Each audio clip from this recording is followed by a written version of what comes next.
Welcome everyone to Savvy Social Security Planning for Couples. My name is Joseph Budd, and I'm a certified financial planner and managing partner with Budd Wealth Management. We have developed and refined our client life process over the last 20 years to work with families that aspire to a work optional lifestyle. We hope to put all the pieces of the financial puzzle together for our clients. Connect with us on LinkedIn and Facebook, where we post interesting personal finance content and invitations to future events like this on a regular basis. This session is being recorded, and you'll receive a link to this recording in a follow-up email. Also visit us at buddwealth.com. Well, I'm glad you're here. Today we're going to talk about Savvy Social Security Planning for Couples. This is a very important part of financial planning. Although Social Security benefits are paid to individuals, the rules for spousal and survivor benefits mean that husbands and wives need to coordinate their benefits and make their claiming decisions as a couple. You'll see what I mean as we go along. First, I want to point out how valuable Social Security is. Social Security is one of the few sources of income you can't outlive. If you are worried about running out of personal assets in your old age, you need not have that fear with Social Security, because it continues until you die, and of course, the longer you live, the more you will extract from the system. If your benefit starts out at $2,000 a month, and if you live 10 more years, you will receive nearly $300,000 in lifetime benefits. If you live 20 more years, you'll receive nearly $600,000 in lifetime benefits. And if you live 30 years or more, you'll receive nearly $1 million over your lifetime. This assumes annual cost of living adjustments, or COLA, of 2%. Second, Social Security offers annual inflation adjustments. So if your benefit starts out at $2,000 a month, and if the annual COLA are 2%, in 10 years, you'll be receiving $2,438 per month. In 20 years, your benefit will be $2,972, and in 30 years, your check will be $3,623. There is no way of knowing exactly what the future COLAs will be, but 2% seems to be a reasonable estimate. There are a couple of terms you'll see today that you'll need to understand. Full retirement age is a Social Security term that describes the age at which you can start receiving full, unreduced Social Security benefits. Full retirement age used to be 65 for everyone, but in 1983, Congress raised the full retirement age, which is gradually being phased in. If you were born between 1943 and 1954, your full retirement age is 66. If you were born in 1960 or later, your full retirement age is 67. The next important concept to understand is your primary insurance amount. Social Security benefits are based on your work history. The formula is rather complicated, but the important thing to know is that it is based on your highest 35 years of earnings. The more you earned each year, up to the annual Social Security maximum, the higher your benefit will be. And Social Security continues to update your earnings record, even if you work into your 60s and 70s. And even after you've started receiving your Social Security benefit. So if you are wondering how you might be able to increase your Social Security benefit, there's one way. Keep working. To find your primary insurance amount, just look at your annual Social Security statement. It's your benefit amount at your full retirement age. And in this example, the benefit amount at full retirement age is $2,119 per month. This is the primary insurance amount, or PIA. Now, you can file for Social Security as early as age 62, but there are several reasons not to file before your full retirement age. The biggest reason is that your benefit will be permanently reduced. Also, there is the earnings test. If you work, $1 in benefits will be withheld for every $2 you earn over the threshold, which is $23,400 in 2025. And finally, if you are the high-earning spouse of the family, filing for early reduced benefits will lower your spouse's survivor benefit if you die first. This is one of the most important reasons not to file for Social Security before full retirement age. We'll be talking more about this later. So when should you apply? Remember these key points. If you apply early, your benefit starts lower and stays lower for life. Cost of living adjustments or COLAs magnify the impact of early or delayed claiming. The higher your benefit, the higher your annual inflation adjustment will be. And the when to apply question impacts survivor benefits as well. The higher earning spouse should delay the start of benefits to increase income for the surviving spouse. The higher benefit will be preserved regardless of which spouse dies first. Delaying benefits is like getting extra life insurance that you don't even have to pay for. Okay, with that background understood, let's talk about spousal benefits. These are not just for non-working wives anymore. By the way, the Supreme Court has ruled that same-sex marriage is legal in all states. This means same-sex couples who are legally married are eligible for spousal and survivor benefits the same as any other married couple. According to the rules, the spouse of a worker entitled to Social Security may claim a spousal benefit. Entitled means the worker's spouse is eligible for Social Security and has filed for benefits. Here's an example. Jack and Jill are married. They are both full retirement age, and Jack has paid into Social Security all his life, and his primary insurance amount is $3,600. Jill has never worked.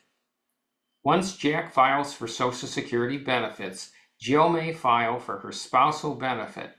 Jill's spousal benefit will be 50% of Jack's PIA, or $1,800. Now let's look at some savvy spousal strategies. As a married couple, the amount of income you'll receive and the total amount of benefits you stand to receive over your lifetime will depend on when you each originally claim your Social Security. There are several ways you can go depending on your goal. Do you want maximum lifetime benefits over your projected life expectancy? If so, you'll be taking less income now so you can have more income later. Conversely, do you want to claim Social Security at your earliest opportunity? This will give you more income now but less income later. We generally do not recommend the strategy because when you start out with a lower benefit, it doesn't do a very good job keeping up with inflation. Some couples like the hybrid strategy, which gives them some income now and more income later. Let's look at some examples. In this example, Charlie and Carol are both 58. Charlie was the higher earner and his PIA of $3,800. We're going to assign him a life expectancy of 85, which is about average. Carol also worked and paid into Social Security, and she has a PIA of $1,600. We're going to assign her a life expectancy of 95 because she could live that long. And we want to see how the Social Security plays out if she does. These are the inputs we will use in our spousal planning software, which will come up with some claiming scenarios for us. Let's also look at the strategy for earliest benefits. If Charlie files at 62, his starting benefit would be $2,660, which is 70% of his PIA. This would be his permanent benefit. It would not go up when he turns full retirement age. If Carol files now, she will be filing for both her own and her spousal benefit. Her starting benefit will be $13.15, or about 34% of Charlie's PIA. This is actually a combination benefit consisting of her own reduced benefit of $11.20 plus a reduced spousal add-on of $195 for a total benefit of $13.15. This is also a permanent benefit until Charlie dies, when Carol would step into Charlie's higher benefit.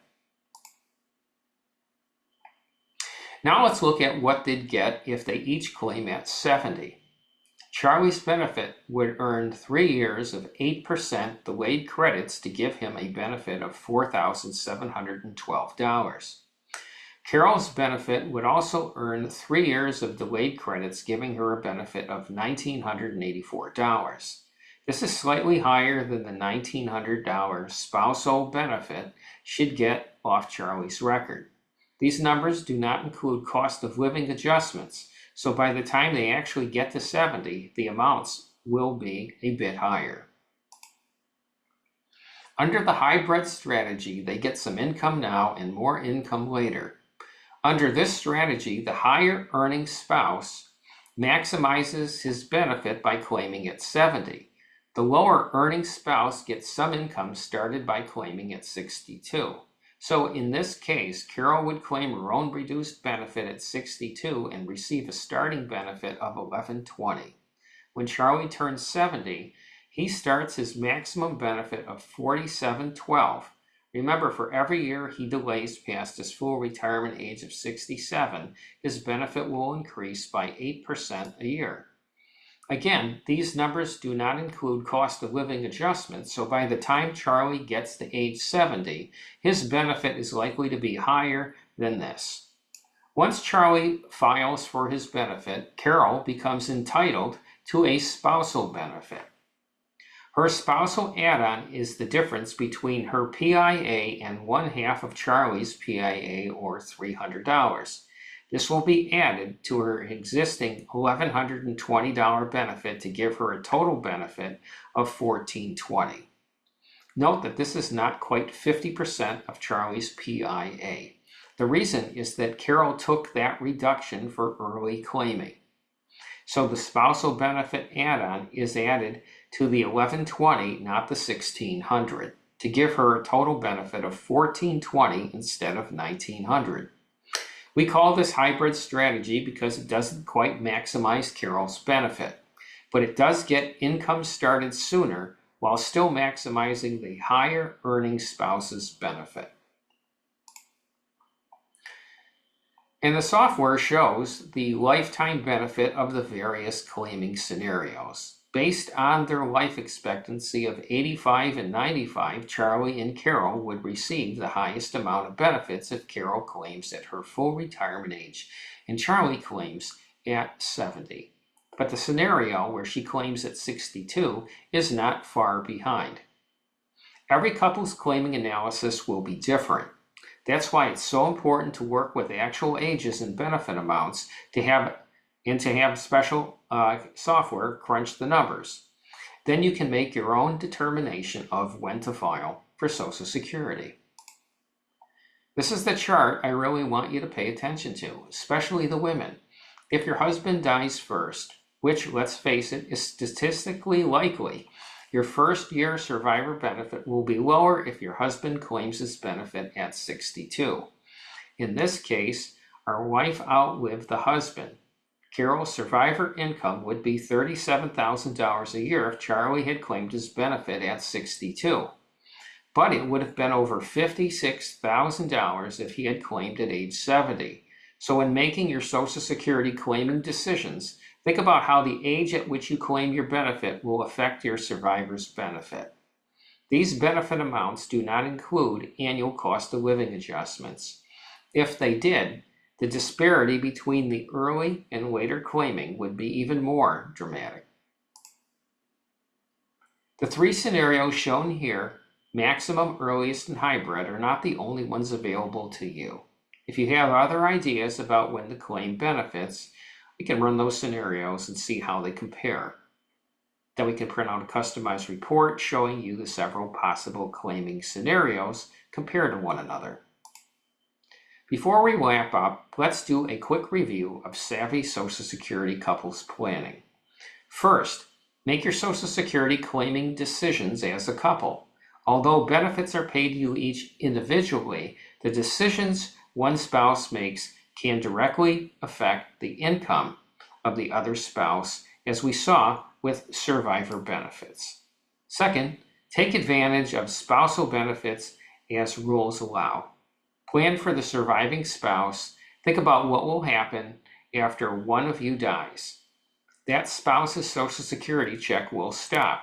So assuming the surviving spouse won't want to drastically change their lifestyle, he or she will need to find income from other sources to meet expenses. Figure out now where that income will come from. And finally, integrate Social Security into the rest of your retirement income plan. Social Security is not enough for most people to live on. You're going to need income from other sources, whether you have a pension, retirement accounts, investment accounts, or whatever. We can help you design a comprehensive retirement income plan that integrates Social Security with the rest of your resources with the goal of providing the income you need throughout your lifetime. And we have a couple of resources. These are available right on our website on the events page, the 2025 Guide to Social Security and the Savvy Social Security Planning highlights from today's presentation. I'm sure you have questions like when you should apply for Social Security, what if you want to keep working, what if you've already applied, how much will your benefits be, how can you coordinate spousal benefits, what's the best long-term strategy for your own unique situation, and what should you do next. We'd love to help you to consider each of these questions individually. There will be a link to schedule a follow-up conversation, either a phone, video, or in-office appointment, depending on your schedule. Thank you again for attending today and spending some time learning about Savvy Social Security benefits. I hope you found this information helpful. Have a great rest of the day.